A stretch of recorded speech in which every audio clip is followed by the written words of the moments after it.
Here we have an exercise in which we're going to try to identify whether or not one of these reactions is a redox reaction. And this is a very typical problem because we need to know what's occurring in the chemistry. We need to know if it's a redox reaction. In a redox reaction, electrons are passed from one species to another. Do you remember what is the conjunction of? What do you mean? Well, the word redox, the read part means something and the ox part means something. Oh, reduction and oxidation. Very good. And do you remember what reduction means? Let's see, oil rig, right? Yeah, oil rig. That's a way to remember it. What does that mean? Oil is oxidation is loss, rig is reduction is gain. So oxidation means loss of electrons, reduction means gain of electrons. Very good. That's exactly right. Good job.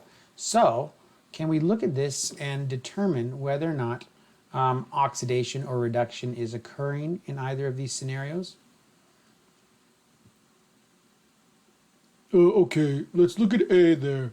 You have potassium ions and chloride ions coming together, but they're just coming together and forming a solid, an ionic compound, so they still have their charge, right? That's good. That's a good observation. Yes, we're not changing the oxidation number. So we say here the potassium has an oxidation number of what? Is that just the charge? That's right. The charge on an ion is the oxidation on an ion if it's just a monatomic, one atom ion, right? So yes, the potassium has a +1. Chloride then has a what? -1. Very good. Now, if we look at the potassium in here, what does it have? Well, it's with the chloride, so there's no charge, but it still has it's an ion of a +1. That's right. And the chloride is still -1. So it hasn't changed, has it? How about this one right here? Well, there, the copper's oxidation. What's the copper's oxidation number there? Well, it's an element by itself, right? So it has, I can look at the periodic table, 28 protons and 28 electrons. Therefore, it doesn't have there's no mismatch between the protons and the electrons. So that means that its oxidation number is 0, okay? But then over on the right, it has a +2 charge, because sulfur makes -2, is that right? That's right. So you can see that we've found ourselves our redox reaction. Our copper is a +0 here, and over here in its compound, it's a +2. So there's no charge here, and then it becomes a +2. All right, very good. Now, if we were to look further here, do these two look familiar here? Not really. Well, the D kind of does. I feel like we've seen D in one of the problems last chapter or something. Yep. And you can see that calcium and the hydroxide ion, HCl, H goes with the hydroxide ion to form water, calcium goes with... Oh, that's a metathesis, A, B, C, D. That's that, huh? That's right. Very good. And C, is C a metathesis as well? Oh, yeah, it is. Potassium going with the chloride, yep, and then barium with MnO4. Okay, got it. Good. Very good. All right, so now, what is the oxidizing agent in this reaction? All right. Well, how do we know? Okay, so remember the oxidizing agent is what? How can you tell the oxidizing agent? Oh, it was the one that's reduced? That's right. The oxidizing agent will be reduced. But how can we tell which compound is oxidized and which compound is reduced? I don't know. Well, we have to look at the oxidation numbers. Remember our rules last time? Oh, yeah. Okay, so let's look at our rules again. We don't put these rules on the periodic table because they are pretty much stuff we already know. Okay, so we'll get used to them pretty quickly here. But the oxidation number for, let's get back to our problem here. If we look for hydrogen, do you remember the rule? Hydrogen's +1. Very good. Oxygen? -2. And so that sulfur is, let me see. How do we do this again? All right, so let's do it together. H2SO3. Okay, hydrogen is a +1, and there's 2 of them, so it contributes a +2. The sulfur's contribution, we don't know what it is. The oxygen's -2, and there's 3 of them, so that's a -6. So the sum of that has to be the charge, which is 0. So that means that we have a +4 here, and that has to be attributed to the sulfur. So sulfur is a +4 there. Okay, I got that. All right, now let's do the other side. What's the sulfur on the other side? SO4, 2-. Okay, so tell me, what's the contribution by the sulfur? Well, the oxygen is -2, and there's 4 of those, so that's -8. So sulfur is a +8. +8 here. What's the sum of these going to be? Oh, there's a charge, so it's going to be -2. Very good. So that makes it a plus what? Just 6. Very good. So the sulfur over here is a +6, and the sulfur over here was a +4. And so we see that the sulfur went from +4 to +6 because it lost 2 electrons. All right? What does that mean if it lost electrons? Oxidation. Sulfur was oxidized. Very good. We can also say that this species was oxidized. We can also say that this was the reducing agent. Remember that? Because the oxidized species is the reducing agent. Oh, yeah, okay. So what does that make the other thing? The H2CO3. Does that mean that one was reduced? That's right. And it also means what in terms of the agent? What kind of agent is it? If it's reduced, it's the oxidizing agent. Very good. And that makes sense because we saw that this chemical was oxidized. Now let's do our work here on determining what the oxidation number of the different components in our species that was reduced, right? Remember the sulfur went from a +4 to a +6, so that was an oxidation. And that means that this here was our oxidizing agent. So we got our answer already. But let's just double check now to see that for sure that this compound was reduced. Okay, so we have to look at the oxidation number for the different elements, hydrogen, carbon, and oxygen, and the hydrogen, carbon, and oxygen. Okay? Okay, hydrogen's +1. All right, so we're going to write down our chemical, H2CO3. Oxygen's -2. Hydrogen's +1. All right, and then that means it contributes a total of +2, right? Yeah, oxygen's -2, contributes a -6. All right, and then what does that make the carbon there? Well, the sum is 0, so that's a +4. Okay, very good. So the carbon contributed a +4. All right, this is a -2 there, and then a -6. Now, let's look at the carbon on the right side, H2C2O4. H2C2O4. Wait, does the 2 in front of that H2CO3 do anything? That's a good question. That 2 is not going to influence anything. It just says you have 2 of these. Okay? So, H2C2O4, back over to this now. Let's see. Each hydrogen contributes what? +1. So that's +2. 2 of them, +2. -2, -8. Okay. And so then what is the carbon?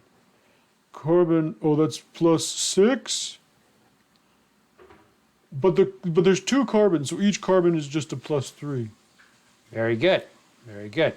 So the +6 was contributed by those 2 carbons, and so each one must have been a +3.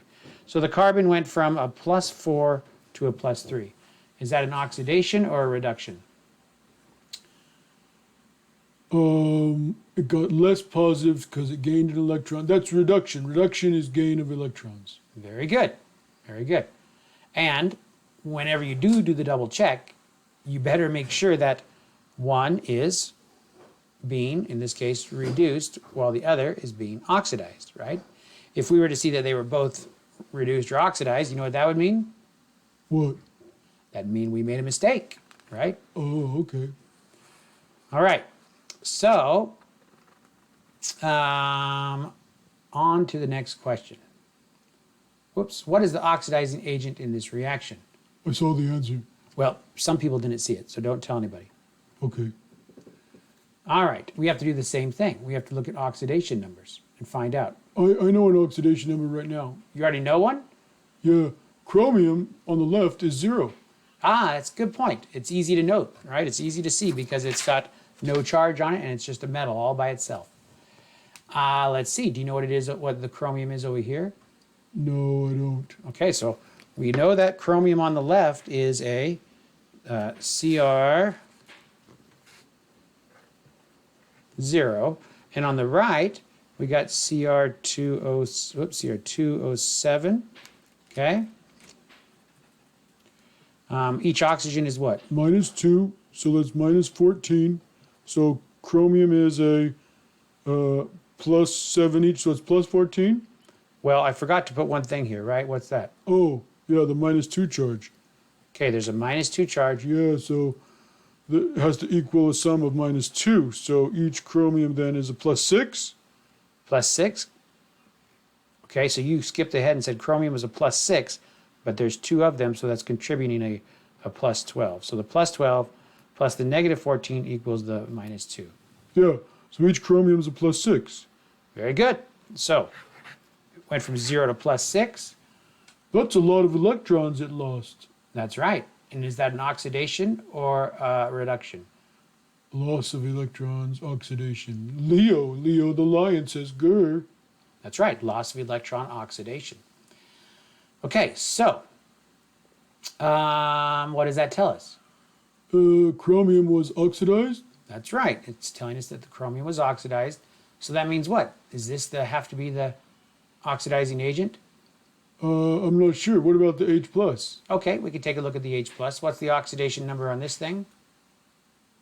Is it just the plus? It is. It is. Now how about over here as in the water molecule?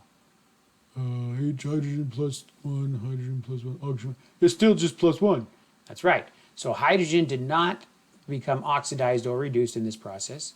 So that means this other chemical here, the permanganate ion, must be the oxidizing agent. You know how we knew that? Not quite. Well, did you say that you knew chromium had been oxidized? Did you follow this business down here? Oh yeah, chromium was oxidized. So that means this chemical must have oxidized it. Oh, okay, so it's the oxidizing agent. That's right. Now, was it itself oxidized or reduced? It must have been reduced. That's right. Very good. Okay, so another opportunity to practice. What's being oxidized in this reaction? Let's see.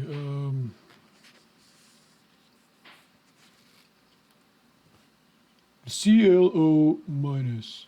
That looks pretty easy. If oxygen's -2 and there's a negative charge on it, does that mean chlorine's a +1? I think that's right. Chlorine has to be a +1, right? Because the ClO minus, the chlorine's contribution, plus the oxygen's contribution has to add up to -1, and oxygen's a -2, so chlorine must be a +1. Good. And what is it over on the right? Well, now there's 3 oxygens, and that's a -6, so chlorine's a +5 there. Very good. So ClO3 minus adds up to -1, the oxygen's contribution, the chlorine's contribution, oxygen -2 each, so it's a -6. So a +5 with a -6 gives us a -1. So chlorine went from a +1 to a +5. Oxidation or reduction? Well, it got more positive, meaning it lost electrons, so loss of electron oxidation. Very good. Leo, L-E-O, loss of electron oxidation. Or oil. That's right.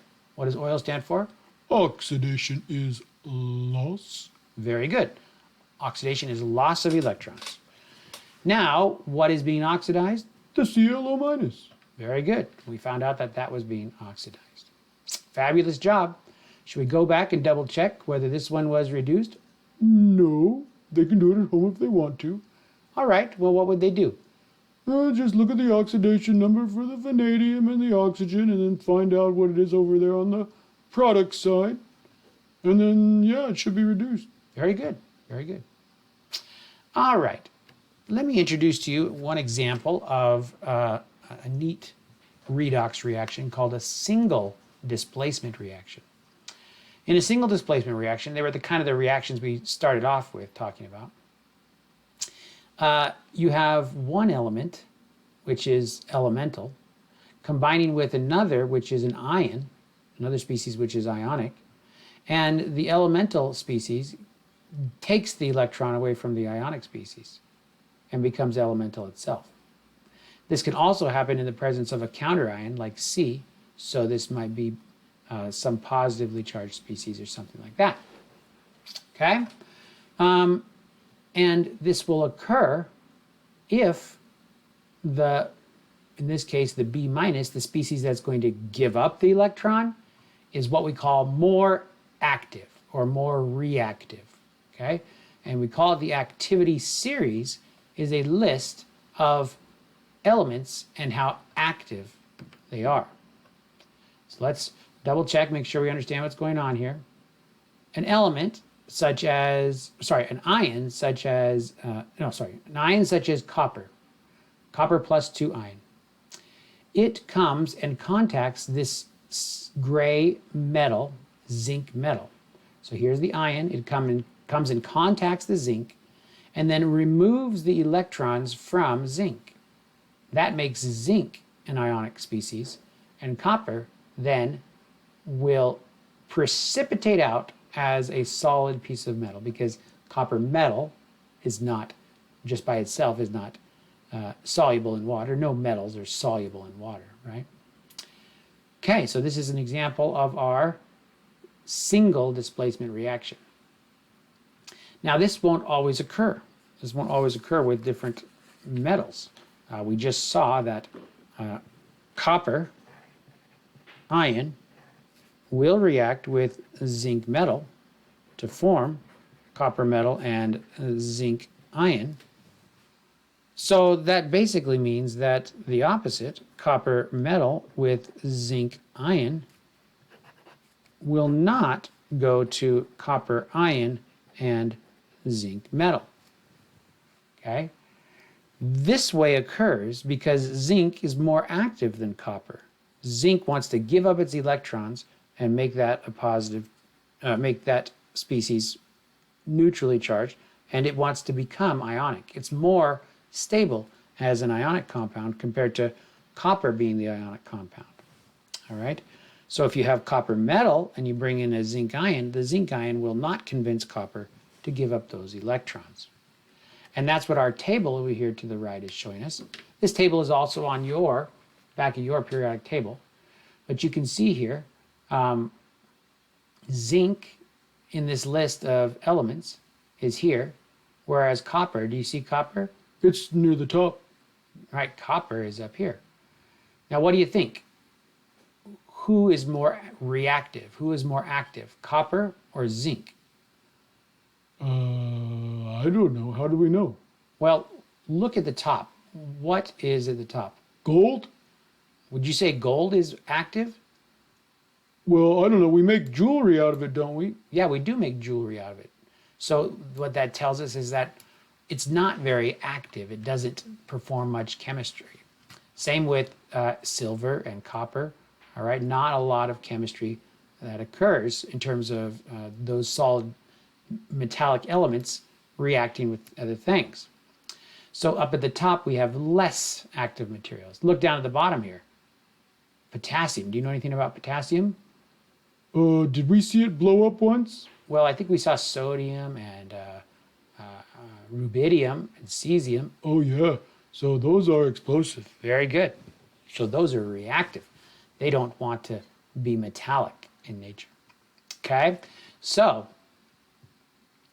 when the less active species is trying to remove electrons from the more active species, the reaction will proceed.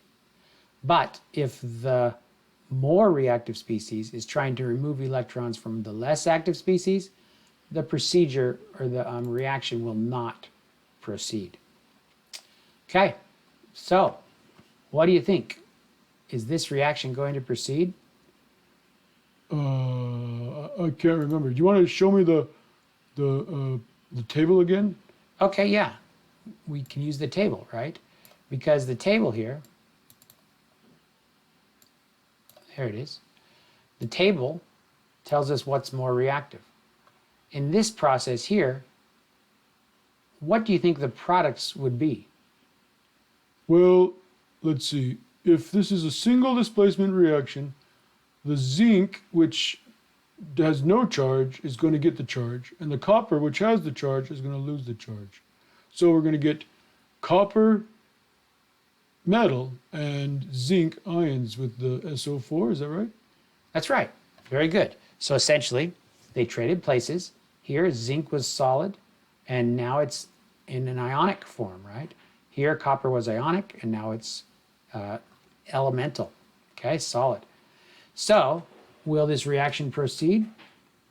Isn't that the one we just looked at? Yeah, but according to the table here, how can we tell that it's going to proceed? What do we say?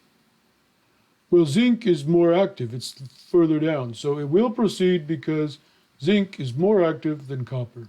That's right. Zinc is more active down here than copper. Very good. Next one. Yeah, this one here is the opposite, so it won't proceed. Very good. Now, what would the products be if it could proceed? It's just the top one in reverse. Very good. So we would have zinc metal and copper sulfate if this were to proceed, but it's not going to react, no reaction, because what do we say? Because copper is less reactive? That's right. Copper is less reactive. It's not going to give up its electrons. How about this reaction? Is that one going to proceed? Folks at home, why don't you take a look and try to determine? Okay, they had a chance. So silver is at the top, so copper is lower. They're right next to each other, though. Does that matter? Well, just the one that's higher is going to want to have the electrons more than the one that's lower. So the theoretical products would be the silver metal and copper ion. And there you're asking the more reactive, the copper, to give up electrons. So yeah, that's reaction's going to occur. Very good. Reaction's going to occur. We got silver metal from our silver ion, and copper metal went into copper ions. Okay, here's another one. Solid magnesium and aqueous iron chloride. Magnesium. Do you see magnesium? Oh, that's manganese. Here's magnesium. Now where's the iron? Oh, there's the iron. So iron is less reactive. Magnesium is more reactive, and it's a metal. So, yeah, I think that's going to occur. All right, and what are the products going to be? The metal, the magnesium, is going to become the ion, and the iron, which is the ion, is going to become the metal. Okay, very good. Magnesium metal became the ion. Iron ion became metallic. All right, we're going to skip that one for now. We can also do this exact same thing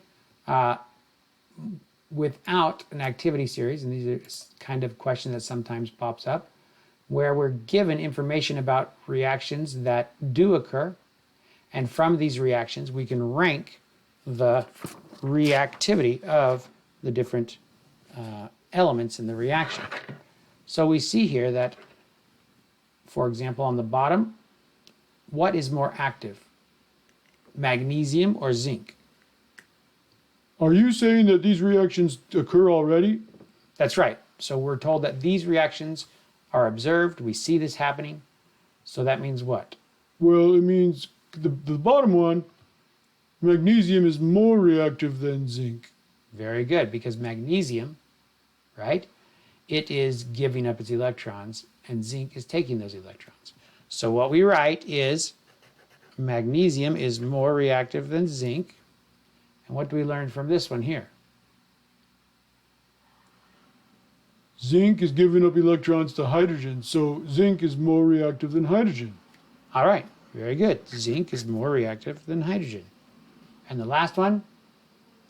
Copper won't give up its electrons? That's right, because if it's metallic here, it's trying to become ionic over here. This reaction is trying to suggest that that would happen, but it says it won't occur. So that means copper is less reactive than hydrogen. Okay, so hydrogen is more reactive than copper. Whoops, not calcium, copper. Okay, very good. All right, good job. That's a short chapter. Yeah, not too bad. Bye bye.